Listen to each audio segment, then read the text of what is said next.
धार्मिक आतंकवाद काय असतो बघायचंय?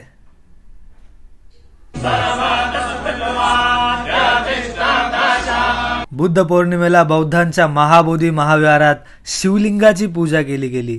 काल रात्री महाबोधी विहाराच्या आवारात बौद्ध भिक्षूंना मारहाण करण्यात आली.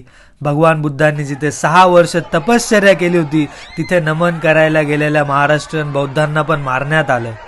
पण तुम्ही मात्र टेन्शन घेऊ नका.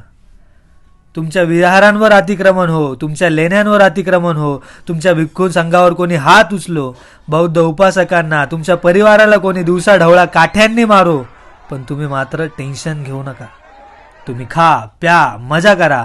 फक्त आपल्या घरचे कार्यक्रम जोरात करा. नाचा गा, रील्स बनवा, VIP राहणं, VIP खाणं अशा भ्रमित कल्पनेमध्ये जीवन जगा. मेन मुद्दा सोडून सगळे मुद्दे चगळत बसा. 2 धर्म एकत्र माना, सर्व धर्म समभावा, पण लग्नाच्या वेळी मैतीच्या वेळी लोकांना दाखवायला सोयीस्कररित्या तुम्ही बौद्ध व्हा.